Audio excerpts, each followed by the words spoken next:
Assalamualaikum warahmatullahi wabarakatuh. Perkenalkan, nama saya Iman Nur Hakim, NIM 191010700122. Saya dari Prodi Sastra Indonesia. Di sini saya akan menjelaskan tentang satu, pentingnya fonologi dalam ilmu bahasa. Yang kedua, manfaat belajar teknologi baik secara teoritis maupun secara praktis. Yang ketiga, istilah yang paling sulit diingat dalam fonologi serta diungkap alasannya. Nah, yang keempat, hal-hal penting apa saja sih yang perlu dipahami dalam fonologi? Baik, saya akan ungkap sejarah tentang fonologi. Nah, di sini kita akan membahas tentang bahasa terlebih dahulu sebelum masuk ke fonologi. Apa sih itu bahasa? Bahasa adalah suatu sistem lambang bunyi yang dipakai manusia untuk tujuan komunikasi. Oleh karena itu, pengajaran bahasa Indonesia pada hakikatnya mempunyai ruang lingkup dan tujuan menumbuhkan kemampuan mengungkapkan pikiran dan perasaan dengan menggunakan bahasa yang baik dan benar.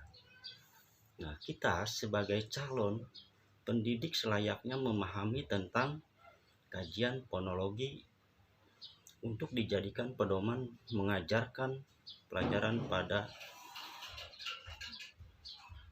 bahasa Indonesia. Nah, yang pertama saya akan masuk ke bagian fonologi. Sekarang kita akan membahas tentang apa sih fonologi itu. Fonologi adalah ilmu tentang perbendaharaan bunyi-bunyi atau fonem bahasa dan distribusinya. Menurut Perhart 1984 mengatakan bahwa fonologi merupakan badan khusus dalam linguistik yang mengamati bunyi-bunyi suatu bahasa tertentu sesuai fungsinya untuk membedakan makna leksikal dalam suatu bahasa, baik itu bunyi yang bersifat membedakan makna maupun bunyi yang tidak berfungsi membedakan makna. Nah, selanjutnya yaitu apa sih manfaat belajar fonologi baik secara teoritis maupun secara praktis. Nah, di sini saya akan mengungkap tentang pelajaran itu. Fonologi ini mencakup atas studi fonetik dan fonemik ya. Yang pertama, tujuan dari fonetik teoritis adalah untuk menemukan kaidah-kaidah bunyi secara umum ya. Nah, yang keduanya, tujuan fonetik praktis adalah menemukan kaidah-kaidah umum bunyi bahasa untuk keperluan memecahkan masalah secara praktis. Misalnya, latihan lafal untuk penderita tunawicara ya. Nah, yang ketiga ini istilah-istilah yang mengacu pada dua konsep yang berbeda. Suara dapat berarti proses artikulasi di mana pita suara bergetar ya. Jadi pita suara kita bergetar ya.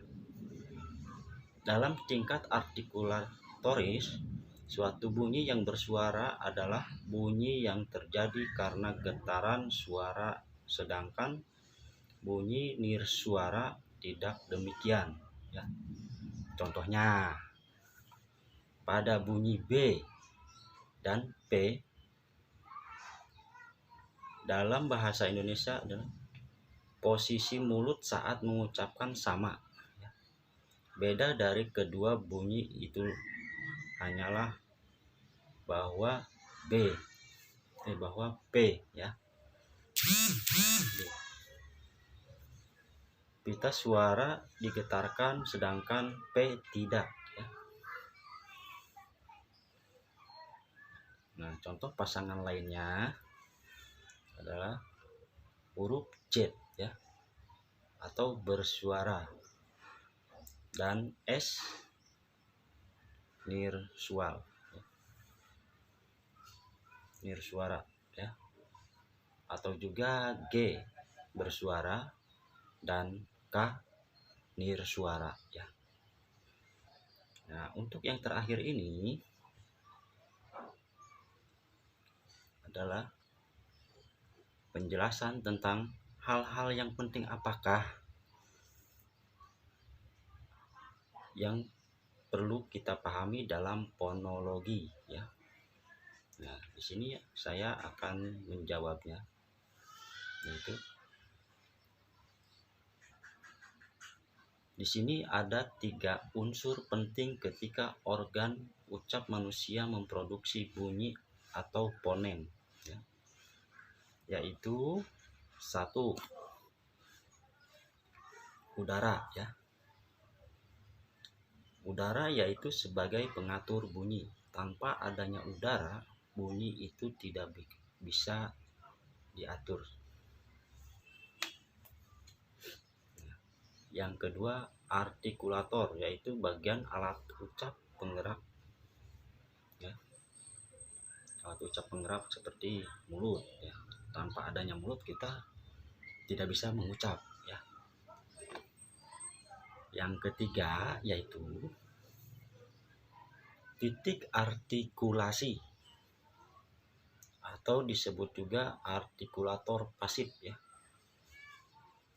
Apa itu artikulator pasif? Artikulator pasif yaitu bagian alat ucap yang menjadi titik sentuh artikulator ya.